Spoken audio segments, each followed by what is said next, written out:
Eres el caballo de carga, Jenny. Naciste para jalar la carreta mientras el cisne se lleva todos los aplausos. Mi mamá ni siquiera levantó la vista de su revista cuando lo dijo. Solo señaló con un dedo perfectamente arreglado el montón de facturas sobre la mesa de centro. $50,000. Ese era el precio de la boda de ensueño de mi hermana Lisa. Y, al parecer, era mi responsabilidad pagarla. Ni se te ocurra pensar que mereces sentarte en la misma mesa que nosotros, añadió con voz fría y sin emoción.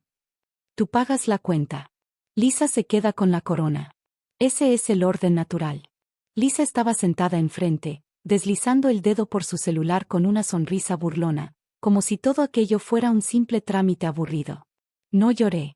No grité. Me acerqué, tomé las facturas y las doblé con cuidado antes de guardarlas en el bolsillo. Ellos pensaron que era una señal de obediencia. No tenían idea de que estaba reuniendo pruebas. Salí de esa casa sin decir una sola palabra. Y ese silencio fue más fuerte que cualquier grito. Tal vez te preguntes por qué no les aventé esas facturas en la cara en ese mismo instante. Tal vez te preguntes por qué una mujer de 29 años, directora de un importante departamento, permitía que su propia madre la tratara como si fuera una sirvienta. La respuesta no era debilidad. Era condicionamiento. No destruyeron mi espíritu de un día para otro. Lo fueron desarmando poco a poco. Todo comenzó cuando tenía 12 años. Recuerdo haber despertado en el hospital. El aire olía a desinfectante y miedo.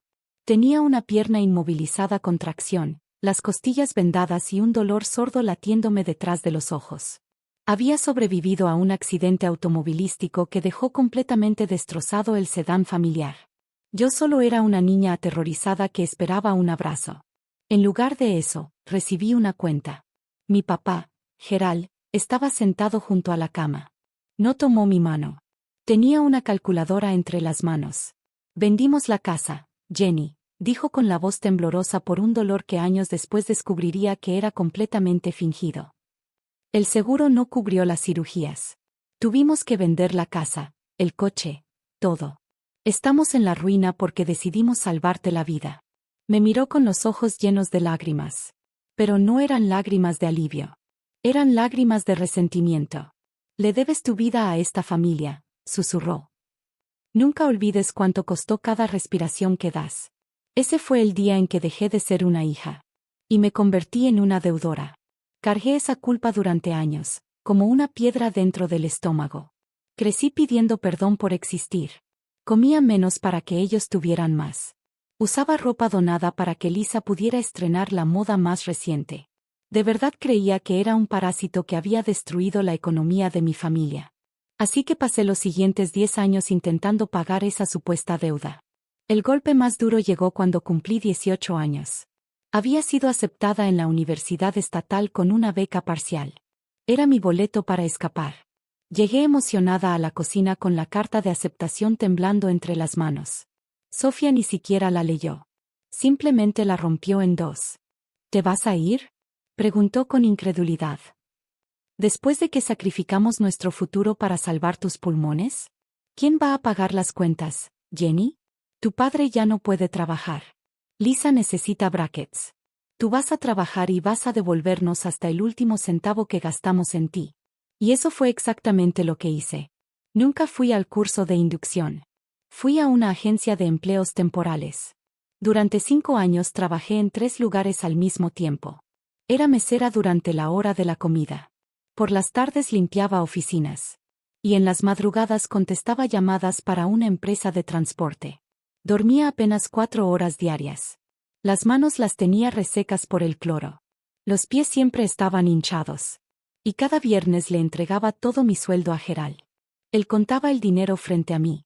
Si faltaban $10, fruncía el ceño. Es un comienzo, decía mientras guardaba el dinero. Pero los intereses siguen aumentando. ¿Y a dónde iba ese dinero? No era para pagar deudas. Era para Lisa. Mientras yo limpiaba baños para pagar el supuesto costo de mi accidente, Lisa publicaba fotos estudiando en Florencia. Mis propinas pagaban su pasta italiana. Mis turnos nocturnos compraban sus bolsas de diseñador. Mi esfuerzo financiaba su año sabático mientras se encontraba a sí misma en las playas de Bali. Yo era el caballo de carga. con la vista siempre al frente, trabajando hasta caer rendida. Lisa era el cisne, deslizándose sin esfuerzo sobre el lago que yo misma había cavado. Me creí toda esa mentira. Pensaba que estaba pagando una deuda de honor. No sabía que las cuentas estaban completamente arregladas. No sabía que la bancarrota jamás había existido. Estaba sacrificando mi juventud para pagarle a un fantasma. Pero los fantasmas siempre aparecen cuando alguien enciende la luz. Y yo estaba a punto de encontrar el interruptor. Pasaron 11 años antes de que la verdad alcanzara a la mentira. No llegó con una confesión, ni con una discusión.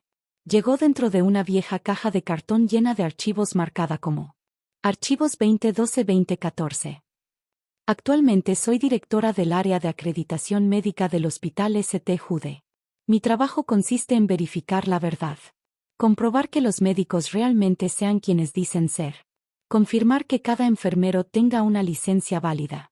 Proteger al hospital de cualquier problema legal.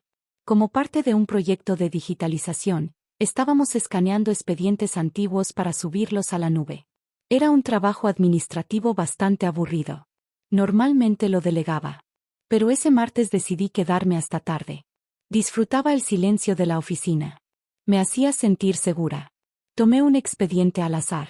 Cuando vi el nombre en la pestaña, se me cortó la respiración. Jenny L. Ross. Era mi antiguo expediente médico. El del accidente. Lo abrí esperando encontrar radiografías y reportes quirúrgicos. Sí estaban ahí. Pero al fondo encontré una copia de un cheque del seguro, engrapada a un documento legal. Me quedé viendo la cantidad hasta que los números comenzaron a verse borrosos. $350,000. El seguro jamás rechazó el reclamo. Pagó el límite máximo de la póliza. Más una compensación por dolor y sufrimiento. $350,000. Más que suficiente para cubrir todas mis cirugías. Comprar una casa. Pagar una carrera universitaria. Y todavía ahorrar dinero. Sentí un sudor frío recorrerme la nuca. Volteé la página. Había un documento de transferencia fechado 2 días después de mi cumpleaños número 18. Autorizaba mover todo el dinero del fideicomiso a una cuenta conjunta de Gerald y Sophia Ross. Y al final del documento estaba mi firma. Recordé perfectamente ese día. Era mi cumpleaños. No hubo pastel. Gerald llegó acompañado de un notario. Solo son unos documentos del hospital, hija, me dijo mientras me daba una pluma. Tenemos que cerrar el asunto para que los cobradores dejen de llamar. Firma aquí y por fin podremos respirar tranquilos. Y yo firmé. Firmé porque confiaba en las personas que me habían dado la vida. Ellos no solo me robaron el dinero. Me miraron a los ojos. Me convencieron de que su pobreza era culpa mía. Y usaron mi propia mano para despojarme de todo. Ese es el verdadero poder de manipular a alguien con culpa. Es el crimen perfecto. Porque la propia víctima se convierte en su carcelera. Mis padres tomaron un activo. Mi dolor. Mi indemnización. Y lo transformaron en una deuda imaginaria. Me hicieron creer que yo era una carga. Un gasto eterno. Al convencerme de que les debía mi supervivencia. Se aseguraron de que jamás buscara el dinero que habían ganado gracias a mi tragedia. No solo querían el efectivo. Querían una sirvienta. Y la culpa encadena mucho más fuerte que el acero. Pero mientras observaba la pantalla de mi computadora, toda esa culpa desapareció. En su lugar apareció una claridad tan intensa que parecía una cuchilla. Si me habían mentido sobre el dinero. ¿Sobre qué más me habían mentido? Cerré mi expediente. Después abrí la base de datos de recursos humanos. Lisa acababa de ser contratada como enfermera en el área de pediatría. Había conseguido el puesto porque su prometido, Marcus, movió influencias con la gerente de contratación. Nunca había revisado su expediente por conflicto de intereses. Ahora sí tenía interés. Abrí su perfil. Lisa Ross. Licenciatura en enfermería. Universidad de Phoenix. Copié el número de su licencia profesional y lo busqué en la base de datos oficial del Consejo Estatal de Enfermería. Es una consulta pública. Cualquiera puede hacerla. Escribí el número. Presioné Enter. Sin resultados. Intenté con su nombre. Nada. Con su número de seguro social. Nada. El corazón comenzó a golpearme con fuerza. Lisa no tenía licencia de enfermería. El diploma de su expediente era una falsificación hecha con Photoshop. No era perfecta, pero sí lo bastante buena para engañar a un empleado de recursos humanos agotado. Para un ojo entrenado, el sello tenía una tipografía distinta. 2 puntos más pequeña. Lisa estaba ejerciendo la profesión sin licencia. Eso era un delito grave. Eso significaba prisión. Me recargué en la silla mientras el único sonido en toda la oficina era el zumbido constante de los servidores. Miré los 2 montones de documentos sobre mi escritorio. A la izquierda, las pruebas de que mis padres habían desviado cientos de miles de dólares pertenecientes a su propia hija. A la derecha, las pruebas de que mi hermana era una impostora que estaba poniendo vidas en peligro. Ellos siempre pensaron que yo era el caballo de carga, con la cabeza agachada, trabajando hasta morir. Olvidaron algo muy importante. El caballo de carga es el animal más fuerte de toda la granja. Y cuando lanza una patada, nunca falla. No llamé a la policía. Todavía no. Eso habría sido demasiado rápido. Abrí una carpeta cifrada en mi computadora. La llamé. Expediente negro. Escaneé el cheque del seguro. Escaneé el diploma falso. Descargué todos los registros de recursos humanos. Después tomé mi teléfono. Era momento de hacer un trato. Marqué el número de mi madre. No tenía que fingir absolutamente nada, el cansancio en mi voz era real, aunque la derrota fuera completamente fingida. ¿Bueno? Contestó Sofía al segundo timbrazo, con ese tono impaciente de siempre. Ganaste, dije, dejando que mi voz se quebrara apenas un poco. Ya no puedo seguir peleando. Voy a pagar la boda. Del otro lado de la línea hubo un silencio cargado de satisfacción. Casi podía imaginarla sonriendo. Bueno, ya era hora de que entraras en razón, respondió con arrogancia. El último pago vence este viernes. Lo sé. Voy a retirar dinero de mi fondo para el retiro para conseguir los $50,000. Pero hay un detalle. Claro que tenía que haber un detalle, espetó molesta. ¿Y ahora qué? Mi contador está encima de mí por ese retiro. Para evitar una penalización enorme, necesito clasificar todo el dinero que les di por mi accidente como un gasto de manutención familiar. Preparé un documento. Solo necesito que tú y papá lo firmen. Básicamente dice que ustedes recibieron ese dinero para cubrir mis cuidados y así puedo deducir este nuevo pago. Era una completa mentira. Puras palabras legales mezcladas con términos financieros sin sentido. Pero la gente codiciosa nunca verifica nada cuando cree que está a punto de recibir un cheque. Está bien, respondió con indiferencia. Solo trae el dinero y firmaremos tu papelito. Nos vemos mañana a las 6 de la tarde en la sala de juntas del hospital. Tiene que estar notarizado. No llegues tarde, Jenny. Lisa ya está bastante estresada. Colgó sin despedirse. Dejé el teléfono sobre el escritorio y regresé a la computadora. La primera fase estaba completa. Ahora venía la segunda. Abrí nuevamente el sistema de recursos humanos. El expediente de Lisa aparecía marcado en rojo con una alerta de verificación pendiente. El sistema estaba haciendo exactamente lo que debía hacer. Había detectado que el número de licencia no existía. En menos de 24 horas generaría automáticamente una carta rechazando su contratación. No podía permitir que eso ocurriera. Si el sistema la rechazaba, solo sería una candidata rechazada. Yo necesitaba que fuera oficialmente empleada. Necesitaba que fuera legalmente responsable. Escribí mis credenciales de administradora.